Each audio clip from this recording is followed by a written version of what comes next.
I'm Josh Peterson with 1620 The Zone, celebrating 25 years with Nick Bahe, who was a member of the team from 2009 to 2012, as well as from 2013 to 2019. And, he is still a member of the team, doing games with John Bishop occasionally for Creighton basketball. Nick currently works for Hurrdat Sports as the host of the Nick Bahe podcast, as well as the Schick and Nick podcast and the aforementioned Fox Sports, where as basketball season is here, he will be on your television a lot in the coming months. Nick, welcome back to 1620. How are you?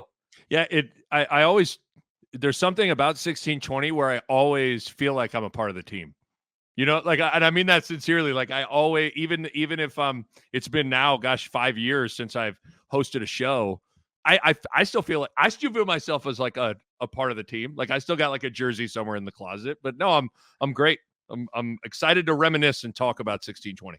You are so interesting because I have to imagine when people come up to you and they want to talk radio, they want to talk about the Schick and Nick era, and yet you were on longer on Game Time with Nick Bahe, double the time that you were actually on with Schick and Nick. What is that like for you in that so many people view you as the Schick and Nick guy, but it's like, hey, don't forget about that other solo radio show that I did for many years too. I'm about to like rip on myself. Game time, obviously, I loved it. Like it was I don't think there's any one period of time that I grew more as a broadcaster than that 6 years. Like having to do a show on your own, solo, every day, drive topics, be interesting, try different things, all those kinds of things. Like I grew a ton during those 6 years. But when you listen to all of sports talk radio, there are a lot of shows that sound like Game Time. There really is only one Schick and Nick. Schick and Nick clearly made people feel something where maybe Game Time was entertaining, but it was more like transactional, like if that makes sense for the audience. What were the early years before you were working here like for you in 1620 The Zone? The first memories I have were being a regular guest on Unsportsmanlike Conduct when I was a red shirt. It was I think it was called the Nick Bahe Blue Jay Report. Coming on each week and talking to Kevin and Michael. That's how. That's honestly where my relationship with Kevin really took hold, and Michael for that matter too. That led to getting a fill-in opportunity for when Michael was out. I got to host a show with Kevin. What was so interesting is, like, up until that, I never listened to sports talk radio. So I was really coming into the 1620 sports talk radio world with zero preconceived thought of how it's supposed to sound or what you're supposed to be like. The first show I guest hosted with Kevin, I brought up a story about a wasp nest on my deck of my apartment, and we talked for 25 minutes about like wasps, and I was like, wow, so like this could be sometimes, as you can like talk about that. And Kevin's like, oh yeah, this is what it could be. You can certainly welcome silly tangents like that. But that's when I then started to listen to Kevin and Michael a little bit more. I was like, I should probably listen to this show to get a sense of what this is supposed to sound like. I was intrigued with it right away. I love sports. I love to talk sports. I certainly love to have fun and laugh and be goofy. And so it seemed like it kind of made sense. And with my big picture goal of wanting to be, college basketball TV, it felt like those two worlds could wed well, which they did. The early days of Kevin and Michael, man, those guys they're kind of the founding fathers of what 1620 is because of those two guys. Kevin, he's told the story many times. He wanted to do play-by-play. He didn't have any real desire or want maybe to do the Sports Talk Daily thing, but it helped him get to where he wanted to be. It sounds like that was something similar for you, and that you have these big picture goals and you're living those dreams out now, and that Sports Talk could help you along the way. What was that like? I don't think I ever had any grand goals or aspirations of where I could go in my sports talk radio career, if you will. Now, what's interesting, and this was in large part to a great man in Dave Tepper, who we both worked for. Dave was able to help open the door a little bit for me with national Fox Sports Radio. So I got the last call it year and a half at 1620, I was doing a weekend national Fox Sports radio show. So I was doing radio 6 days a week. I do remember talking to Scott Shapiro, who's the president of Fox Sports Radio, and he kind of acted like, hey, you know, if you ever wanted more opportunities, this could maybe grow into something. And that's just not how I necessarily viewed myself, and a road that I totally wanted to go down. At that point, the podcast world was starting to explode. I was more interested in coupling the TV world with that. But yeah, I didn't necessarily have any big major goal of trying to be the biggest sports talk radio. I got to get to Chicago. I got to get to LA. I got to get to New York and host a talk show there. But maybe some of that is like what I love the most is Nebraska football and Creighton basketball, and like that's my Dallas Cowboys, New York Giants, LA Lakers. Like I want to talk about them.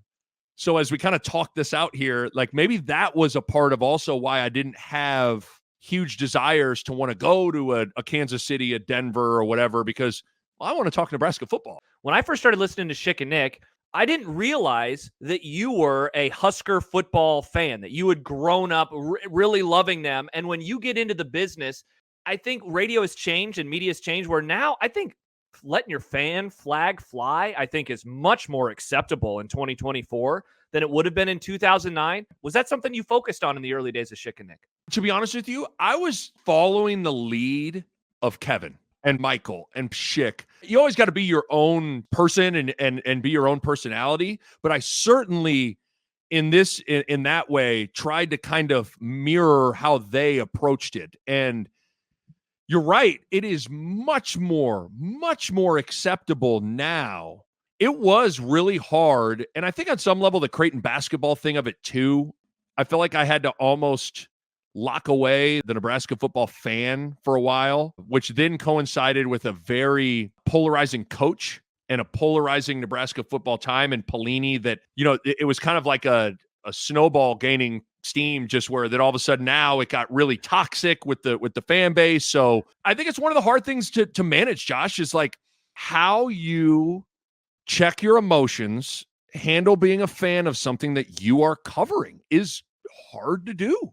Yeah, I don't know if there's any perfect way to handle it, but you're spot on. And the climate and the world in which you approach that from 2008 to 2013 or 14 to now, I think is completely different. Let's look at some of those early years. What was that like early on as those criticisms are being lobbied? You guys are too silly. The serious stuff happens on the other show. What's that like for you? It was challenging when you feel like you're having to muzzle yourself a little bit or be something that is not. It's still you, but it's just a different kind of version of you. And yeah, I mean, I remember being told in some of our practice shows, "Oh, you're laughing too much." Even for me, as crazy as this sounds, there were times that I felt like, do we need to get more serious? Like, do we need to maybe have more specific segments where we try to like actually talk about something and try to and not say that we never did, but there were few and far between. It was hard early on to try to kind of find my voice, find who I am, be authentic, but still maybe take some criticism or suggestions from people. I think there just hit a point for me where I was like, you know what, if this thing is going to work or not, or if I'm going to do this or not, I'm going to go down trying to be me. At some point, I embraced that, and I think Schick gave me the confidence to do it. His pairing with me, we are not alike, but yet somehow comedically our two styles really mesh well and play well off each other. I'd credit him for giving me the confidence to kind of let it rip, but yeah, it's hard. Is there a moment then when you feel like the show where you leave maybe a day or a week and you're like, whew? We had kind of what you would call kind of classic Schick and Nick moments with parody songs and different things in that first year of 2009. The summer of 2010 into that season, we totally found our groove. I think our best shows were honestly summer shows, because what our show did best, Schick and Nick being, was the topic of the show is the show. You have a clear runway for that in late June and all of July because that's a dead period of sports. We could totally just let loose because there wasn't anything pressing to have to talk about during that time. It really felt like something special from summer of 2010, the summer of 2012. It felt like every day was just really, really, really fun. And you knew at any moment some sort of huge moment could happen that was going to be like, okay, the next 2 hours is about this. And it could be the next like 2 months is going to be solely about this moment. How important were the characters in the local sports scene for the success of the show? Having a bow, the weird Dana Altman pig suey, like all of that stuff, like Nebraska leaves for the Big Ten. So like a big serious story, but then a lot of the goofy local stuff as well. It was like really good timing. Bo Pelini was the perfect coach for the Schick and Nick show. He's very droppable, if that makes sense. Like just you listen to a press conference, you can clip out like 10 things that are incredible drops, and then just playing off of his persona of just being kind of that guy that at any moment can totally erupt in anger. That's where Schick was special, where like his ability to create a pre-produced humorous bit is unique, where I was just like a reactor, but he was able to take Bo and create like worlds with Bo and scenarios with Bo. Certainly Coach Altman, my relationship with him, my ability to do an impression of him was good. Even Doc Sadler, he's droppable. Like all these people were perfect characters in this little Schick and Nick world we created. They definitely were. I want to ask you about the summer of 2012. When you think back to that summer and everything that unfolded and obviously everything that it led to, you ended up leaving the station for a year. Yeah. You worked at the Ticket in Lincoln with Jake Bogus. What comes to mind for you for that summer as like, again, this thing that we talk about, like it lasted for 15 years, comes to an end after only 3? It was really, really, really hard, really emotional. It was really confusing. Our GM at the time, my contract was up. I go in there, we're re-upping the contract, and I'm paraphrasing here, like lock Schick in and we're good to go. I remember the GM at the time said, well, no, this is a contract with you. You can't control that. What? Like we're Schick and Nick. We're a team, like, what do you mean? And that's when the whole idea of it was going to be Nick Bahe and Jason Peter. And I think about that combination. Like, I don't know how you could listen to me with Schick and Nick and think, who would be good with that guy is Jason Peter. And I've actually gotten to know Jason well, and I really like Jason. But like that combination, it was perplexing that they would want to break up that show, because I had an opportunity to stay with 1620. And I could have done that morning show with Jason, and I chose not to. Certainly a part of it was I didn't feel right about doing a show without Schick. And then Schick was going to fill in for Kevin and doing Sportsmanlike Conduct with Michael, but then Schick gets the ESPNU gig. And so like maybe the show is going to come to an end regardless, basically with that ESPNU thing. But yeah, it was sad. It was scary. I didn't know what I was going to do. I didn't know what does this look like for me? I remember at one point I even thought like, what I might do? I might just take like 6 months, get back in shape and try to go play professional basketball or something. Oh, wow. Yeah. Like there was a true moment where I was like, I'm not that old. This is probably if like there's ever a window to go do it, this is the time to do it. And then the ticket thing ended up being a great opportunity. John Gaskins is a great guy, and Jake Bogus is a great guy. And that's where I met Jake Sorensen. It was one of the saddest moments professionally when the Schick and Nick show came to an end, just because it was just fun. It was so much fun. What was the process that led you actually rejoining the station? Well, I will say this. One of the smartest things I ever did was, and I'm a big believer in this, is don't burn bridges. Because the GM that broke up the Schick and Nick show was the GM that hired me to do Game Time, and Andy Ruback. We act like we can't say his name. It's Andy.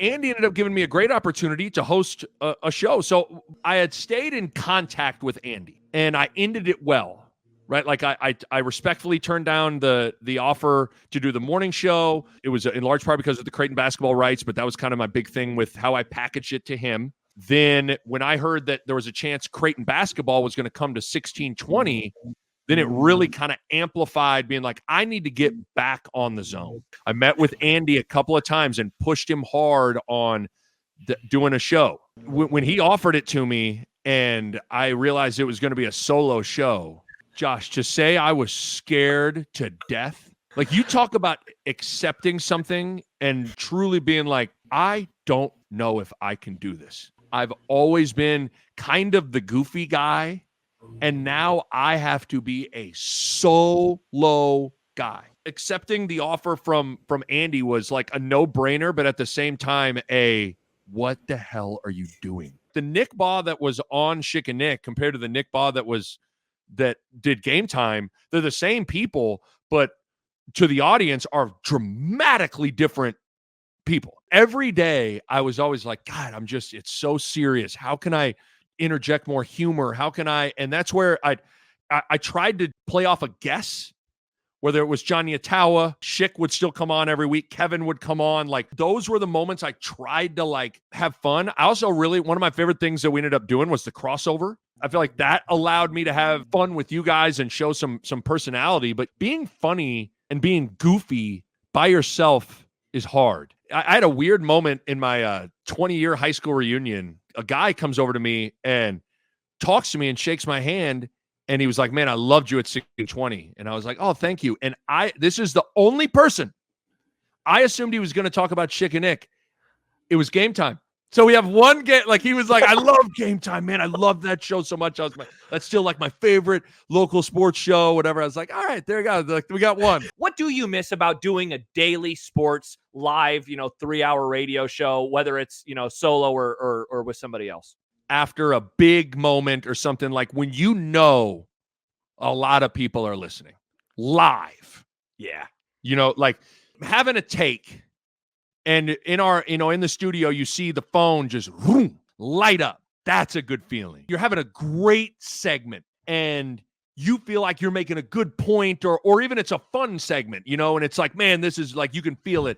And the email is just like bing, bing, bing, like, there still is no substitute for the live element of it. I was live on the air when Mike Riley was hired. Yes, you were.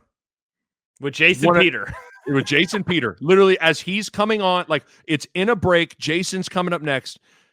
And the email hits that Nebraska's hired Mike Riley. Like, those kind of moments. Or even, yes. I remember I had Bill Moose on, and I asked Bill Moose about Scott Frost. Yes. And it was the first time he had kind of like waxed positive about Scott, which then, and you could feel like, so you create these moments live that become like you can feel like, ooh, this is big. This is big. This is a big moment. There are moments that only a local live radio show can kind of provide you. You leave legacy media and you go completely into new media. You start a podcast. The Nick Bahe podcast with Hurrdat. When I was leaving, I offered our bosses at the time to do a podcast for 1620. I remember the quote I got was, podcasts make pennies. And I said, okay. As my Fox role started to increase, it felt like the TV career and a daily sports talk show and what goes into that, those two worlds were colliding, and it was coming to an head, and something had to give.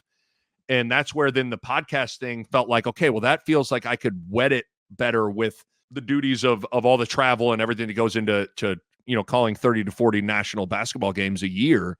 When I officially turned it down, that was like whoa, okay, well, you just did it. Like, you turned down a radio show contract renewal. You now are going to actually like launch a podcast. Like, okay, here we go. It did feel like at the time I was one of the very first people to just step out onto that ledge and be like, okay. But yeah, there's some pride there. I still look back on that and it's like, wow, I can't believe I actually did that. But I did it, and it's been a fun experience. I thought you and I did some real good Big Red overreactions, in the Mike Riley years. It was weird how you and I had been building together for a very, very, very long time.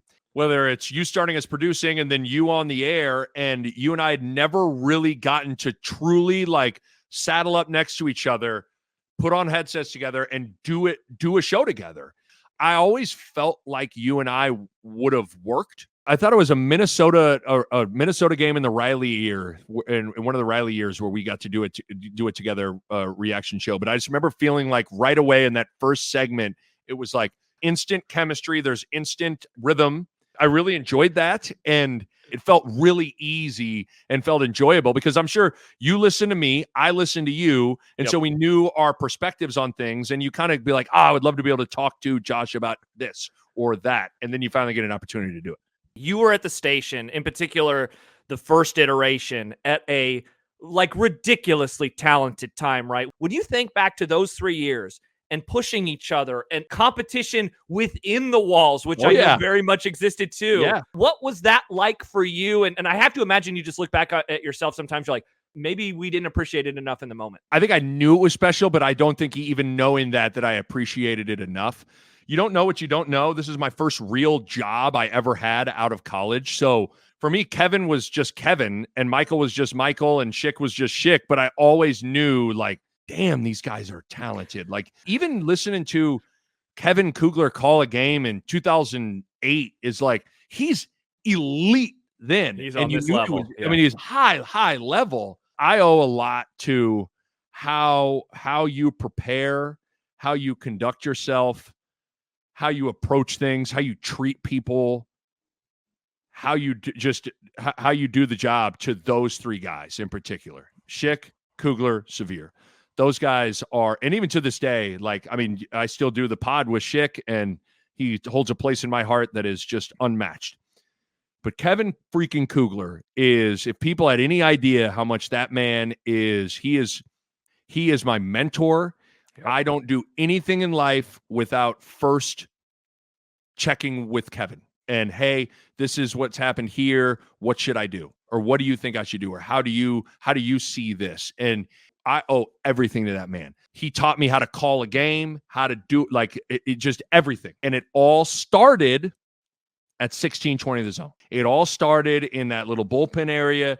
It talking during shows, listening during shows, watching him. But man, Kevin Kugler is everything to me. Just I am not even close to where I'm at in my life in any way, shape, or form. I get the Schick and Nick show because of him, because he gave me chances. I'm not the broadcaster I am with Fox if it wasn't for him. Like, so I just got to make sure I'm, like, giving credit where credit's due. Like, I owe everything to that man. But in a roundabout way, I owe everything to 1620 because that's what brought me to cross paths with that guy. And that era was really, really, really special. And we're all very different. Yep. You know, like, Michael is way different than Kevin, and Kevin's way different than Schick, and I'm way different than all. Like, it was just, you know, you'd think there'd be some redundancy. Like, I remember when the Schick and Nick show started, like, people were like, man, is this just going to be 7 hours of unsportsmanlike conduct? It's like, nope. Isn't it funny how you think that, like, even now, like, every show's different. It's just those different personalities, those different skill sets, the differences that they all had really all came together in beautiful harmony. But it was a special time, man. It was a special time. Thanks, Nick. To hear more stories and memories from the last 25 years, go to 1620thezone.com/25 years.